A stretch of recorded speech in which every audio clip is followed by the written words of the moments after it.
नमस्कार। आज हम प्रबंध लेखापाल अथवा नियंत्रक की स्थिति, स्टेटस ऑफ मैनेजमेंट अकाउंटेंट और कंट्रोलर, इसके विषय में चर्चा करेंगे।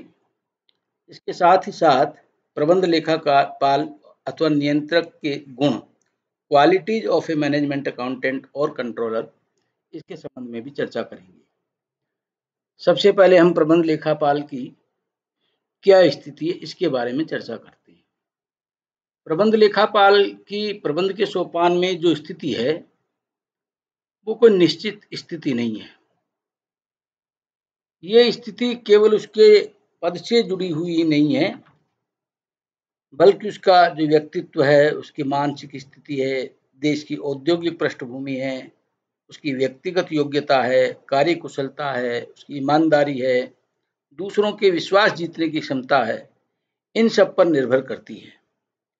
इसके साथ ही साथ उसकी जो संचालक मंडल के द्वारा नियुक्ति की जाती है, उन नियुक्तियों की शर्तें क्या है, उन शर्तों का भी उसकी स्थिति पे प्रभाव पड़ता है, क्योंकि शर्तों में जो बातें उल्लेखित होती है वही उसके अधिकार और कर्तव्य होते हैं।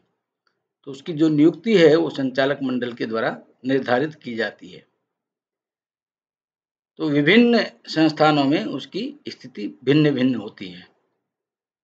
अमेरिका की कंट्रोलर्स इंस्टीट्यूट कमेटी के इस संबंध में जो सुझाव दिए गए हैं उसकी स्थिति के संबंध में, उनमें सबसे पहला है कि नियंत्रक जो है वो नीति निर्धारण करने वाले स्तर पर एक कार्यकारी अधिकारी होना चाहिए और वो संस्था के जो मुख्य कार्यकारी अधिकारी हैं उनके प्रति उत्तरदायी होना चाहिए। दूसरा कहा गया है कि संचालक मंडल नियंत्रक को सीधे निश्चित अवधि के प्रतिवेदन प्रस्तुत करने को कहे और वो प्रतिवेदन व्यापार की क्रियाशीलता और वित्तीय स्थिति दोनों को प्रदर्शित करने वाले होने चाहिए। तीसरा है नियंत्रक संचालक मंडल एवं उच्च स्तरीय नीति निर्धारण करने वाली समितियों का सदस्य होना चाहिए। अगर उन समितियों का सदस्य नहीं है तो उसको अपनी बात कहने के लिए उन बैठक में जो उससे संबंधित विषय हैं, उन समितियों की जब भी बैठक होती है उन बैठक में उनको आमंत्रित किया जाना चाहिए। तो ये बातें प्रबंध लेखापाल की जो स्थिति है उसके बारे में बताती हैं कि उसकी स्थिति किस प्रकार की है, उसके कर्तव्य, उसके दायित्व, ये सारी बातों के आधार पर वो किस प्रकार से अपनी भूमिका इसमें निभा सकता है, ये बातें इस अमेरिकन कंट्रोलर्स इंस्टीट्यूट कमेटी ने भी बताई हैं। इसके बाद में हम चर्चा कर रहे हैं प्रबंध लेखापाल अथवा नियंत्रक के गुण के संबंध में, यानी qualities of A management accountant और कंट्रोलर क्या क्या होना चाहिए। सबसे पहले उसको लेखांकन का ज्ञान होना चाहिए। लेखांकन में हम सामान्यतः जो बात करते हैं, जिसकी चर्चा पहले भी कर चुके हैं, कि वित्तीय लेखांकन और लागत लेखांकन का एक प्रबंध लेखापाल को पूर्ण ज्ञान होना चाहिए। अगर उसको पूरा जानकारी नहीं है, पूर्ण ज्ञान नहीं है, तो प्रबंधकों को वांछित सूचनाओं को प्रेषित नहीं कर सकेगा। एक बात का और विशेष ध्यान रखेंगे कि केवल व्यवहारों को दर्ज करना ही नहीं, उससे संबंधित जो भी नियम हैं, जो सिद्धांत हैं, और खास करके बदलते हुए परिवेश में जो भी अकाउंटिंग स्टैंडर्ड्स आते हैं, जैसे पहले इंडियन अकाउंटिंग स्टैंडर्ड की बात हम करते थे, आजकल हम IFRS की बात करने लगे हैं। तो जो जो नए IFRS आ रहे हैं, पुराने अकाउंटिंग स्टैंडर्ड हैं, उनके चेंज होने पे क्या प्रभाव आने हैं, इन सब बातों की भी जानकारी उसे होनी चाहिए। दूसरा बिंदु है सांख्यिकी का ज्ञान, नॉलेज ऑफ स्टैटिस्टिक्स, यानी सांख्यिकी की जितनी भी विधियां हैं उन सब का उसको विशेष रूप से ज्ञान होना चाहिए, ताकि जो व्यवसाय के विभिन्न आंकड़े हैं उनका उपयुक्त वर्गीकरण कर सके, उनका विश्लेषण कर सके और उनको ग्राफ, चार्ट, तालिकाओं, सारणियों के माध्यम से विभिन्न स्तर के प्रबंधकों को जो भी सूचनाएं हैं वो आकर्षक रूप में और निर्णय लेने की स्थिति के योग्य बनाने हेतु प्रस्तुत कर सके। इस प्रकार से सांख्यिकी का ज्ञान भी उसके लिए अति आवश्यक है। तीसरी बात जो आती है, तीसरा बिंदु आता है, वो अर्थशास्त्र का ज्ञान है। व्यवसाय के अधिकांश आर्थिक निर्णय आर्थिक नियमों से प्रभावित होते हैं, इसलिए अर्थशास्त्र का ज्ञान अगर है तो फिर संस्था की भावी नीति निर्धारण में अत्यधिक सहायक हो सकता है। अब मूल्य निर्धारण की बात हो, उत्पादन निर्धारण की बात हो, पूंजी व्यय से संबंधित निर्णय हैं, इन सब में अर्थशास्त्र का ज्ञान होना आवश्यक है। तो अर्थशास्त्र के जो भी सिद्धांत हैं, नियम हैं, और बदलते हुए परिवेश में, जैसे हम बार बार इस विषय को मैं रेखांकित कर रहा हूँ कि आज के इस ग्लोबलाइजेशन के दौर में बहुत सारी स्थितियाँ बहुत सारे कारणों से प्रभावित होती हैं, तो उसके आधार पर ही नए नए बातें अर्थशास्त्र के संबंध में नए निर्णय लेने पड़ते हैं, नई नीतियाँ बनानी पड़ती है।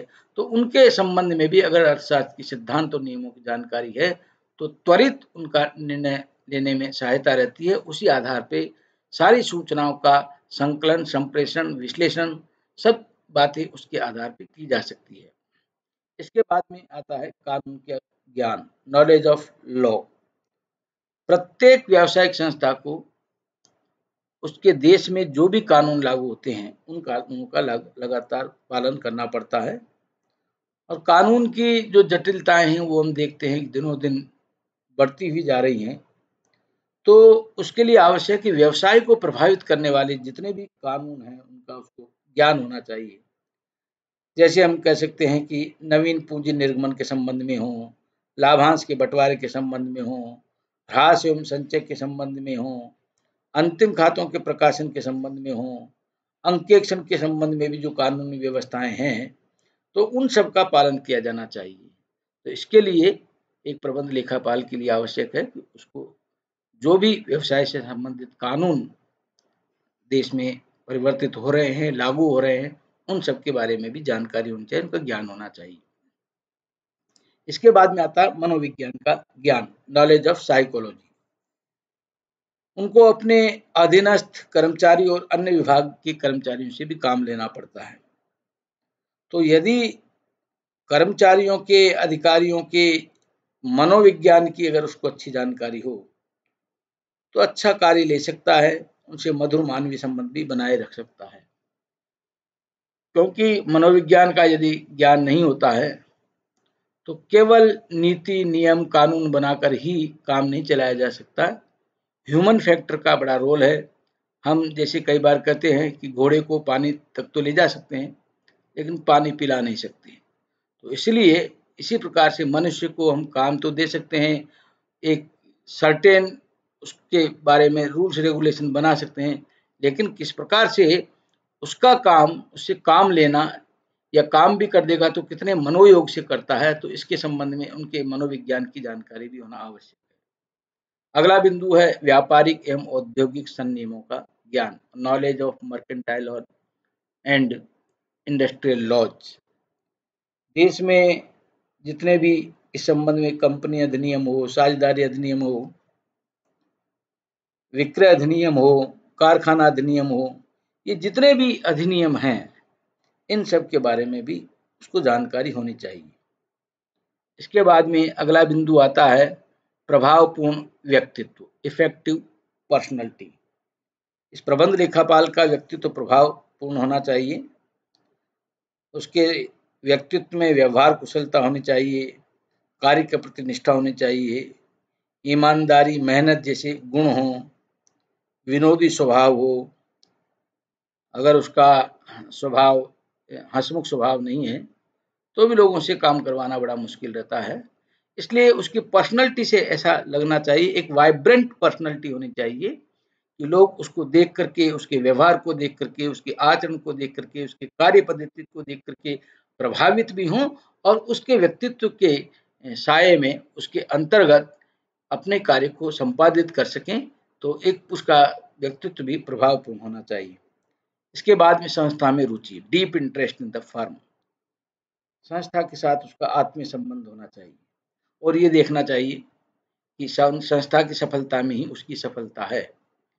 यानी एकाकार हो जाना, संस्था में और अपने में किसी प्रकार का एक भेद नहीं हो। ऐसा नहीं हो कि व्यक्तिगत स्वार्थ के कारण से संस्था को कोई हानि हो जाए इस प्रकार का कोई काम उसको नहीं करना चाहिए। तो संस्था में रुचि लेकर के यदि काम करता है तो संस्था के हित में भी रहेगा और स्वयं के हित में भी रहेगा। इसका आखिरी बिंदु है समझ, अंडरस्टैंडिंग। जो भी संस्था है उसकी जो समस्याएं हैं, उसके विभिन्न प्रकार के कार्य हैं, अगर उसको गहरी समझ है तो फिर वो प्रभावशाली तरीके से अपने काम को संपादित कर सकता है। उसके पास में जो साधन हैं, अवसर हैं, चुनौतियां हैं, अगर इनकी जानकारियां नहीं है तो फिर वो अप्रभावी और असफल होगा। तो इसलिए उसकी समझ पे भी, उसकी समझ बूझ अगर अच्छी है तो अपने कार्य को ठीक प्रकार से संपादित स्वयं तो कर ही सकेगा, उसके साथ साथ दूसरे लोगों से भी करा सकेगा। ये सारी बातें मैंने आप लोगों के सामने रखी है। ये सारा ज्ञान, चाहे वो लेखांकन का हो, सांख्यिकी का हो, अर्थशास्त्र का हो, कानून का हो, मनोविज्ञान का हो, व्यापारिक एवं औद्योगिक संनियमों का हो, ये सारा ज्ञान तो होना ही चाहिए। लेकिन जो बातें मैंने आखिरी में आपको रखी है कि प्रभावपूर्ण व्यक्तित्व, उसकी समझ, संस्था में रुचि, ये भी एक महत्वपूर्ण भूमिका निभाते हैं। उसके अंदर एक कॉमन सेंस भी होना चाहिए, ये बात भी हमको विशेष रूप से ध्यान रखनी चाहिए। इस संबंध में एक कहानी आपके सामने रख करके मैं अपनी बात को समाप्त करूंगा। एक बार एक गुरुकुल में एक विद्यार्थी ज्योतिष की शिक्षा ग्रहण करने के बाद में अपने गुरु के पास पहुंचा कि मेरी पढ़ाई पूरी हो गई है। तो गुरु जी ने कहा कि मैं तुम्हें विदा करने से पहले तुम्हारी परीक्षा लेना चाहता हूँ। तो तैयार हो गया। तो गुरु जी ने उसको भेजा और थोड़ी देर में आओ। जब वो आया तो गुरुजी ने मुट्ठी बंद कर रखी थी और कहा कि बताओ मेरी मुट्ठी में क्या है। तो ज्योतिष का ज्ञान, उसने जो भी ग्रह नक्षत्र वगैरह थे उसके आधार पर देखने के बाद में कहा कि आपकी मुट्ठी में कोई गोल गोल चीज है। गुरुजी ने कहा बिल्कुल ठीक। फिर उसने कहा कि उसमें एक छेद है। गुरुजी ने कहा हाँ ये भी बात ठीक है, तो चीज क्या है? तो एकदम उसने उत्तर दिया कि जो आटा पीसने वाली जो चक्की है उसका पार्ट ऊपर का वो आपकी मुट्ठी में रखा है। तो गुरुजी ने कहा कि तुमने उसकी सारी जानकारी, उसके लक्षण सब बता दिए, लेकिन इतना तो कॉमन सेंस होना चाहिए था कि इसमें मेरी मुट्ठी के अंदर चक्की का पार्ट कैसे आ जाएगा। गुरुजी ने मुट्ठी खोली और दिखाया तो उसमें अंगूठी थी।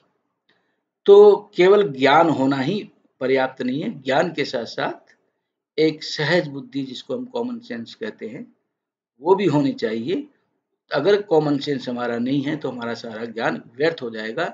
इसलिए ज्ञान के साथ साथ हमें कॉमन सेंस वाली बात पर, जो अनुभव के आधार पे भी आती है, और चीज़ों को व्यवहारिक जगत में जब हम काम करते हैं तो वो चीज़ें हमारे सामने स्पष्ट हो जाती हैं। इसी के साथ मैं अपनी बात समाप्त करता हूँ। बहुत बहुत धन्यवाद। नमस्कार।